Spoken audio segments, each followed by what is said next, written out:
Bienvenidos a Entrevistas El Espectador. Mi invitado hoy es Rodrigo Parra Sandoval, una de las grandes mentes y plumas de Colombia. Se los presento, es un sociólogo de la Universidad Nacional de Colombia, máster y PhD en Sociología de la Universidad de Wisconsin, Estados Unidos. Ha escrito una veintena de libros sobre la educación en Colombia. Colciencias seleccionó varias de sus obras como imprescindibles para la conservación de la memoria de la vida escolar en Colombia en el siglo XX. Es Premio Nacional de Ciencias Humanas de 1996 por el proyecto Atlántida sobre la adolescencia y la escuela en Colombia.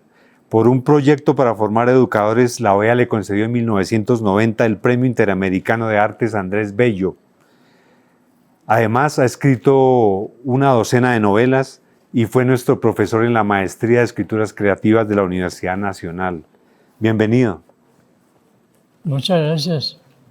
Pues esta entrevista, más que una entrevista formal, es un homenaje a la vida y obra de Rodrigo, y casualmente esta semana estuve en Bogotá presentando la novela Voto de Tinieblas. Voto de Tinieblas es una novela que se la recomiendo porque es una historia de una monja de clausura que dura 30 años en la oscuridad, pero desde ahí establece un diálogo hasta con el siglo XXI, ¿no? Y un diálogo que incluye hasta la visión de la violencia en Colombia a través de la desaparición forzada. ¿Por qué es importante en tu carrera Voto de Tinieblas? Porque es un punto donde confluyen dos épocas muy diferentes. Una es decir, la época de la colonia, que está terminando, finales del siglo XVII, y empieza el siglo XIX, es que va a transformar completamente la sociedad. Desaparece el mundo de lo religioso como centro de la vida, ¿verdad? Y aparece el mundo de la razón y de la ciencia como un mundo nuevo que transforma el mundo, la sociedad colombiana, ¿verdad? Ahí se da el proceso de independencia, ahí es un sitio de partida y de que una cosa que está terminando, aun cuando todavía no ha acabado de terminar lentamente, ¿verdad? Y un mundo que nace. Y la monja representa como el eje sobre el cual gira ese proceso, ¿no? Porque es una monja que nace en un mundo racional con su padre, que es amigo de la gente de José Celestino Mutis y todo eso, y ella de niña conoce ese mundo, pero después, por razones personales, se mete de monjas esas que viven encerradas en su mundo y no ven a nadie, ¿verdad? Y allí, por otros procesos también, igualmente en un acto de desobediencia, tiene que entrar al mundo, al argastro de estar sola en la oscuridad por el resto de su vida. El voto de tinieblas era un castigo, ¿no? Que imponía la Iglesia Católica en esa época. Sí. ¿Que consistía en qué? Aislamiento absoluto, oscuridad absoluta. Una pieza oscura, no entra ninguna luz, ¿verdad? Y nomás una bata, un poco de agua y comida, sí, cada 8 días le dejan comida, ¿verdad? Una monjita. Y absolutamente ningún contacto con nada. Yo creo que mucha inspiración estuvo también en tu vida religiosa, ¿no? Explica, antes de dedicarte de lleno a la literatura, fuiste religioso, Sí. ¿cierto? ¿Eso cómo fue? Al terminar la escuela primaria, estaba estudiando con los hermanos maristas y por lo tanto muy influenciado por los asuntos religiosos.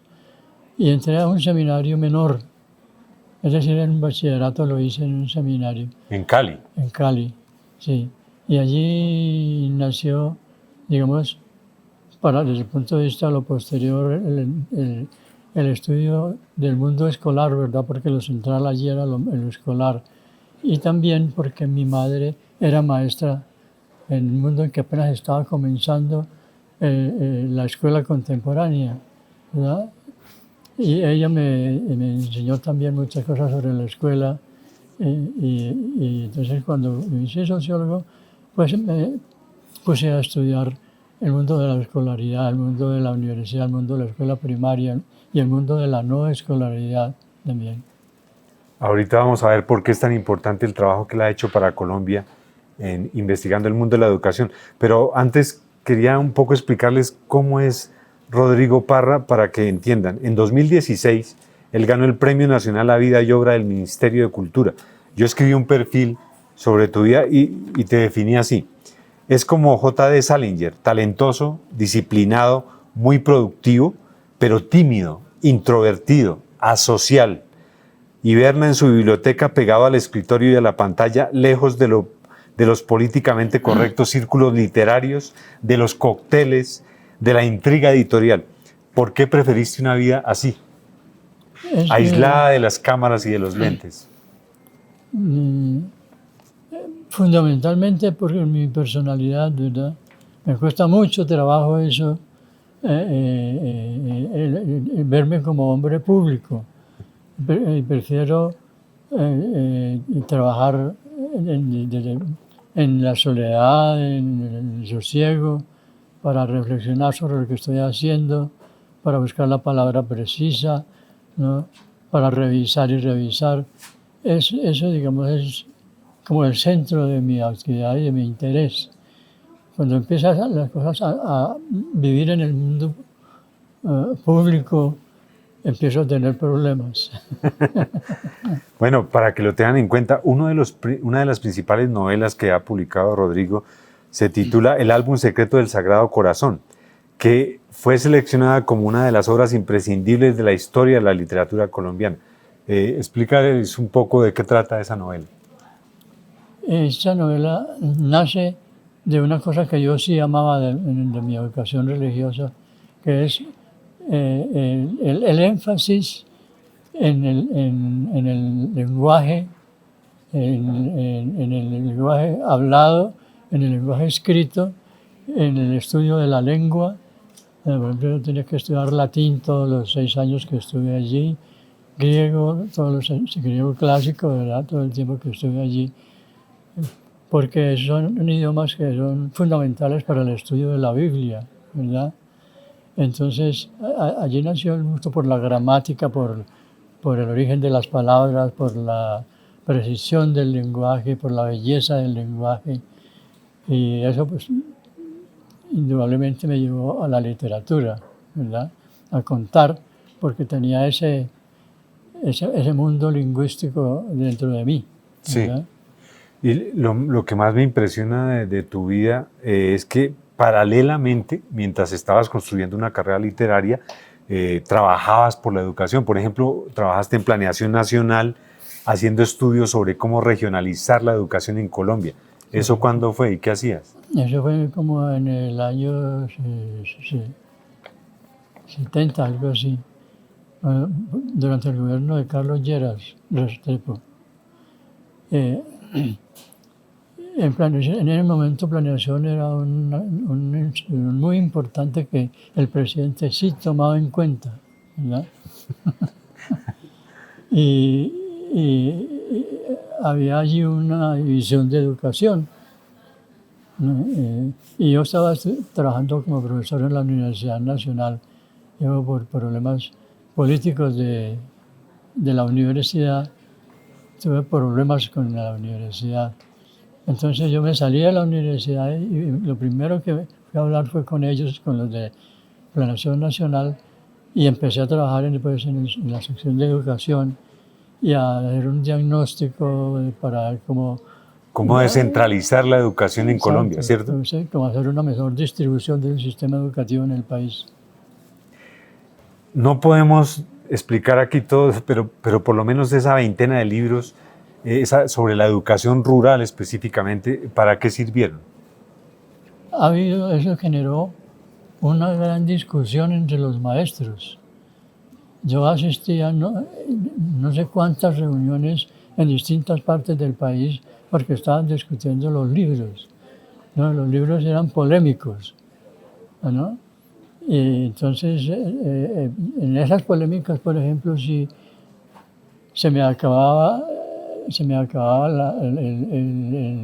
susto, el miedo a hacer cosas en público.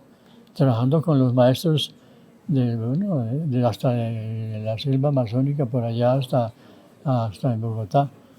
Entonces me dediqué a estudiar esos mismos grupos, la escuela en distintos contextos sociales, no en Bogotá, no en el gimnasio moderno, sí, pero también en las partes más pobres de las ciudades, en los pequeños pueblos, en las selvas, en los desiertos, en el país, toda la geografía anduve.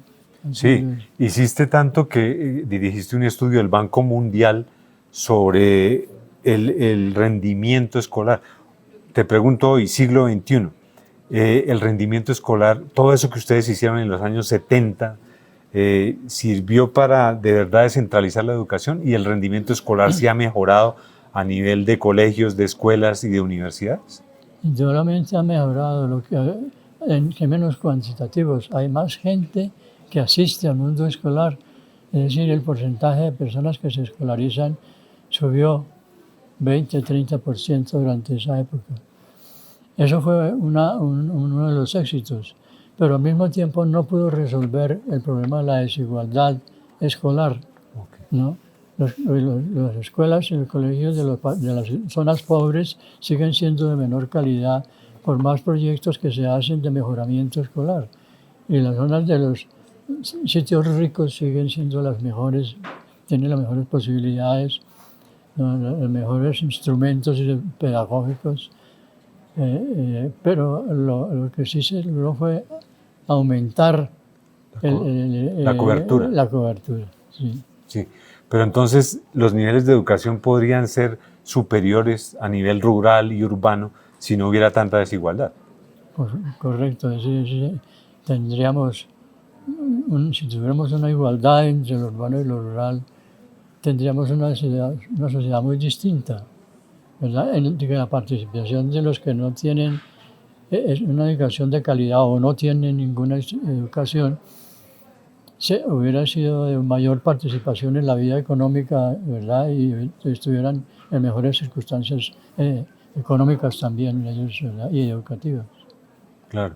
Y a nivel literario, pues la obra de Rodrigo también ha trascendido mucho y ha sido, no es de los círculos comerciales, pero es altamente valorada en los círculos académicos. En 2017, por ejemplo, tuve el honor de participar de un libro que hizo la Universidad Nacional de Colombia sobre la obra de Rodrigo, que se llama Rodrigo Parra Sandoval, ¿Cómo informar a Julio Verne? ¿Por qué Julio Verne te cambió la vida como ser humano y como escritor? Porque venía de un ambiente muy conservador, digamos. Mis padres tenían origen en el Cauca, ¿verdad? Con la historia de las haciendas y eso. Y el seminario me llevó todavía más en ese sentido.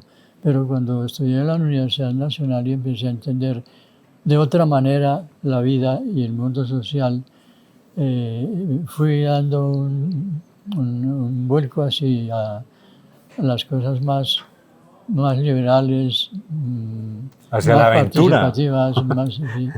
Y llegó a mi vida el cómic, llegó a mi vida el cine, porque viviendo en pequeños pueblos no había posibilidad mucho de ese tipo de elementos sociales que lo transforman a uno. Pero entonces, de allí nació, digamos, el ver el mundo de una manera muy distinta, ¿no? Sí, creo que eso lo entendí cuando leí una de las grandes obras tuyas, que es Museo de lo Inútil, que es una novela de 500 páginas, pero es divertidísima porque son aventuras, son unos niveles de viaje increíbles, inspirados precisamente en tus orígenes, ¿no? El Valle del Cauca, el ferrocarril del Pacífico, pero es una invitación, creo yo, como a ver la vida como una aventura, a crear nuestros propios universos y configura lo que tú llamas en literatura la arquitectura del caos. ¿Cómo es eso, esa teoría? Esas teorías empezaron en mi vida con Julio Verne, ¿verdad? Julio Verne hace cosas como inventarse un mundo en el fondo del mar, ¿verdad? Es inconcebible, uno y el oxígeno y esto, y él se inventa una forma científica de explicar cómo funciona eso. Y construye esa novela con un personaje muy, muy interesante que hace una colonización del fondo del mar. Pero él al mismo tiempo hace otras dos novelas fundamentales en ese sentido. Que, la una es El viaje a la luna, cuando todavía no había ni señas de poder viajar a la luna. Él se inventa un viaje a la luna y tiene unos aciertos. Por ejemplo, el sitio de donde va a salir el cohete para la luna. Él dijo, eso es en Florida, en Cabo Cañaveral. Así lo dijo, ¿verdad? 50 o 60 años antes de que hubiera ninguna. Y él inventó el cohete, él inventó el combustible, él inventó cómo entrenar astronautas. Entonces es una novela que le revienta la imaginación a los jóvenes, ¿verdad? Es una aventura que es indudablemente, ahora solo sabemos, el destino de los hombres es eso, ¿verdad? O nos morimos aquí en este planeta, ¿verdad? Sí. Él hizo otra cosa, otra novela fundamental, que es El viaje al centro de la Tierra, donde su padre, que era geólogo, se metió en un volcán porque quería ver cómo funcionaba un volcán y se perdió allá en ese volcán y tal, y no volvió. Entonces su hijo, cuando creció, dijo, yo creo que mi padre está vivo, yo voy a ir ahí. Entonces el viaje de este hijo le va enseñando a uno cómo es un volcán por dentro, científicamente, como geólogo, ¿verdad? Hasta que llega a un lugar al que encuentra a su padre, quien ha escrito un diario de su viaje dentro del volcán, ¿verdad? Entonces, y el mundo marino, el mundo dentro del volcán, es como una tierra, pero modificada de la era cuaternaria, de la era estos animales grandotes, ¿cómo se llamaban? Dinosaurios, de los dinosaurios. Y él regresa con toda esa información, y con toda esa información, entonces de ahí sale la novela. Claro, pero yo creo que tú logras algo similar en Museo de lo Inútil, que construyes viajes interplanetarios, pero también dialogas con la violencia en Colombia. Utilizas esa plataforma de ficción para llegar a la realidad colombiana y hablar de carros bomba, de minas antipersona. Yo te pregunto hoy, ¿hay nuevas formas de entender y contar la violencia en Colombia? Claro que sí. Hay nuevas formas. Digamos, la manera la forma de nuestra violencia ahora ha cambiado en el sentido de que no es una violencia política, ¿verdad? Ahora se está discutiendo mucho eso. No es una violencia política, sino una violencia, digamos, que no tiene un sentido de cambiar el país, sino de apropiarse del país, ¿verdad? Que es una cosa muy distinta. Es un deseo de enriquecimiento por la fuerza, quitándole al otro lo suyo. Sí. Sí. Esa es una de las cosas que ha cambiado violentamente, y esta forma apenas está empezando a ser contada. De acuerdo. En las novelas de Rodrigo hay un alter ego, un personaje que transita varias de las novelas, que se llama Faraón Angola. Y Faraón Angola, que además, por ejemplo, Faraón Angola, la novela, fue reconocida en el premio Casa de las Américas de Literatura en Cuba, ¿no? En 2011, algo así. Pero a mí me interesa, él incluso fue presidente en una república donde hubo una guerra de los 1000 días. ¿Qué diría hoy de Colombia el expresidente Faraón Angola? Diría, ya no conozco el país que goberné, ¿no? Diría, es un problema de la memoria, que es un hecho significativo de la cultura contemporánea, ¿verdad? Es el deseo o la necesidad de entender la memoria como una forma de la historia y una forma de la cultura. Nace con la Segunda Guerra Mundial, con el final de la Segunda Guerra Mundial, como un recordatorio de lo que le pasó a los judíos en ese momento, ¿verdad? Entonces empieza a querer recordar las personas, y no solo las batallas y esto, sino las personas, cómo vivieron, qué les pasó, en qué se convirtieron, ahora qué están haciendo, ¿no? Y entonces, construir la memoria de un fenómeno hoy en día, por ejemplo, anoche me encontré con una niña que fue mi alumna en la Universidad Nacional, que le digo, ¿y qué estás haciendo? Y dice, estoy haciendo mi tesis de doctorado sobre la memoria en la violencia colombiana actual. Me estoy yendo mañana para el Cauca y para el sur del Valle del Cauca a estudiar allá la violencia, la memoria que se está creando de la violencia, cómo la recordamos, cómo la pensamos y cómo la vamos a recordar, por lo tanto, cómo sembramos las formas de resolverla y de lograr la paz, porque esta memoria tiene que contarnos realmente cómo es. Entonces se va allá a mirarla. Yo le dije, pues eso es fantástico, emocionante, pero muy peligroso, ¿no? Y ella me dijo, sí, es cierto. Pero claro, hay científicos sociales que tienen el don de la aventura, ¿no? Sí. Sí. Tú tienes el don de la aventura, un científico social con el don de la aventura. Pero aparte de eso, les recomiendo leer los ensayos de Rodrigo Parra Sandoval.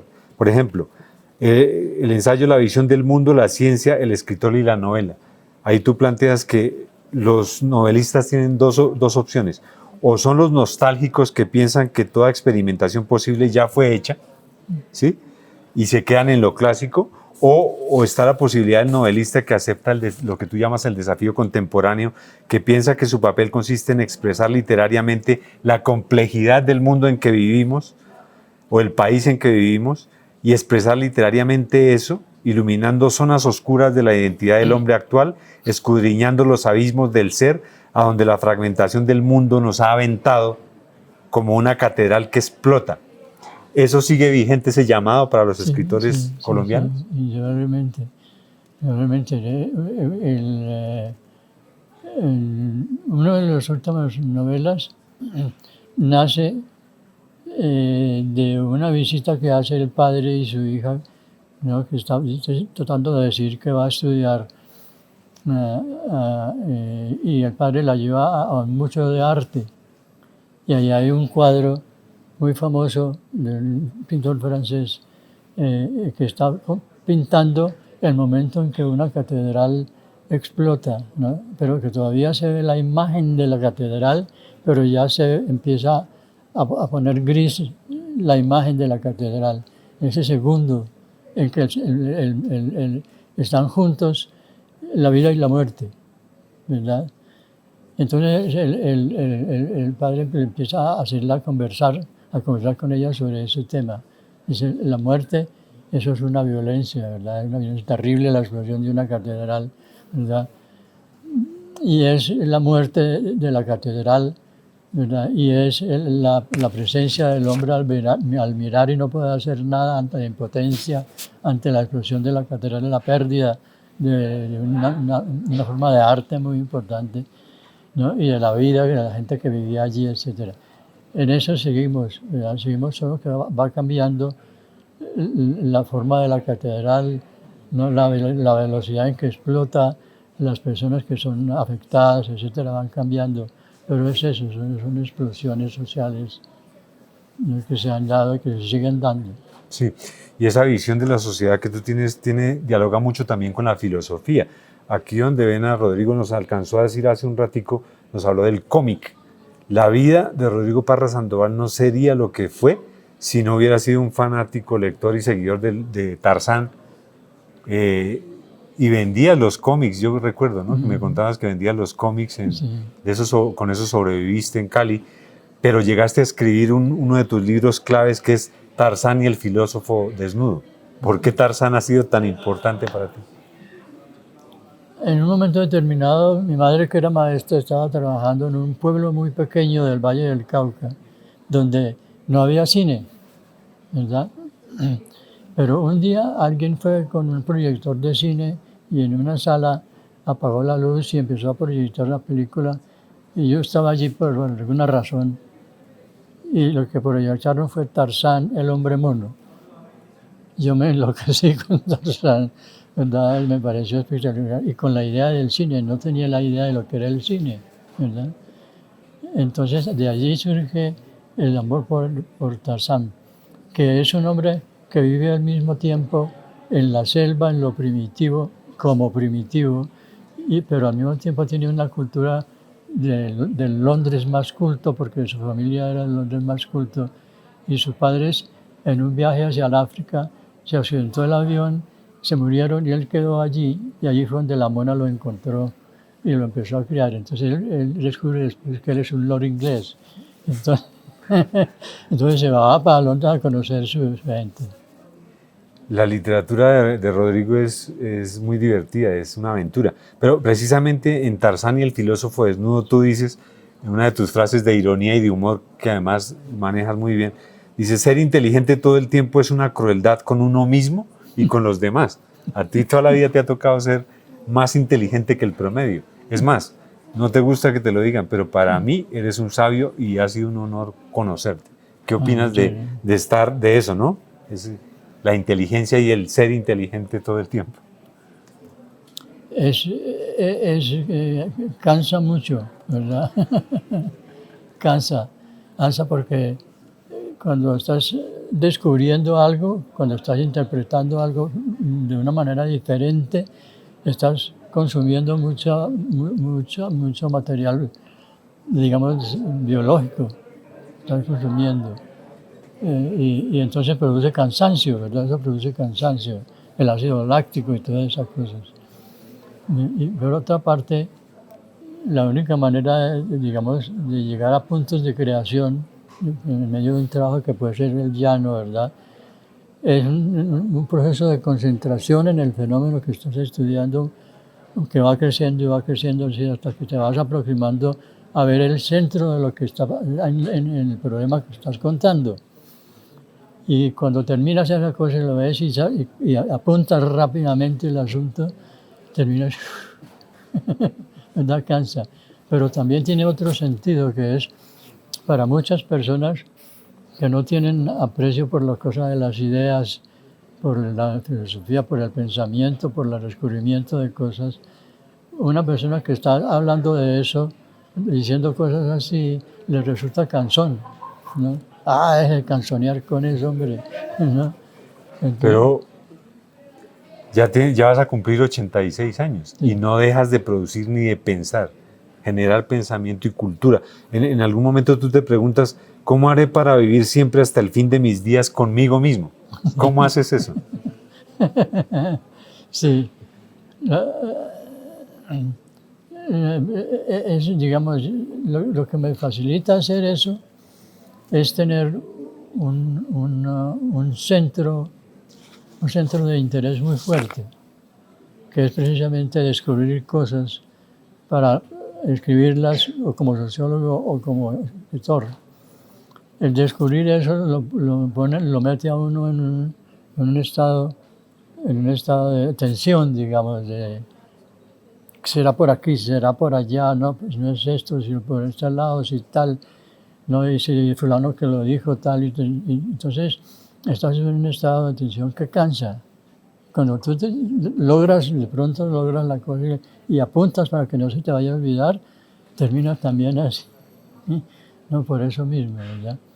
Entonces necesitas un periodo corto o largo de descanso. Sales a ver los amigos, sales a ver cine, a oír música, lo que sea. Y después de eso, entonces puedes volver a empezar el proceso. Claro. Que puede ser en chiquito o en grande, ¿no? Sí, pero a los 86 te veo muy vital. Y estás, ahora Rodrigo me contaba que está trabajando en otra novela que tiene que ver con las migraciones que poblaron el Valle del Cauca, va a volver sobre sus raíces. De esa novela, ¿de qué más trata? ¿Y cuándo crees que la vas a terminar? Mira, trata de la estructura social de las pequeñas haciendas de la colonia, pero ¿cómo están hoy?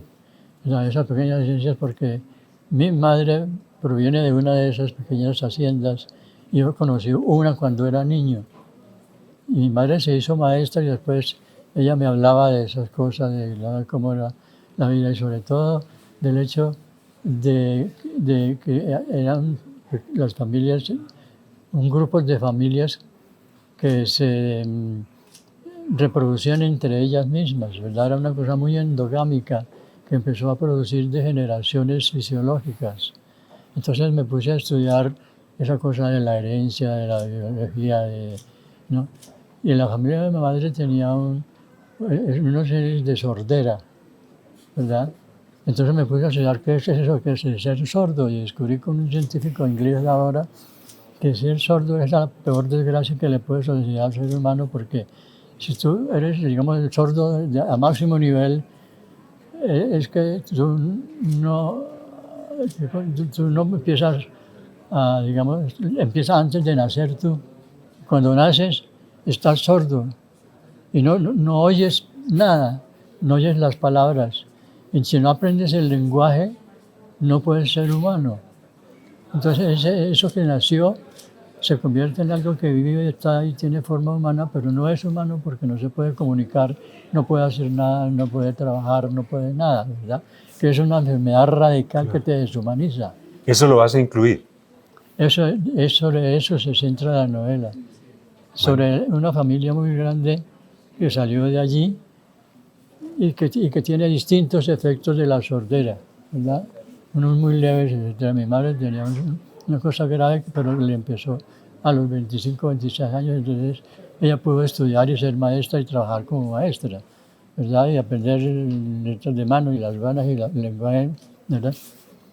Pero si no, y hubo también un personaje que nació sordo y que tuvo la vida de no ser humano. Okay. Y fue una tragedia familiar, por supuesto. Y más en un mundo que no entendía qué le pasaba a ese muchacho. Bueno, estaré muy pendiente de esa novela. En todo caso, Rodrigo escribió: escribir para vivir, para ser para escribir. ¿Misión cumplida? Misión cumplida.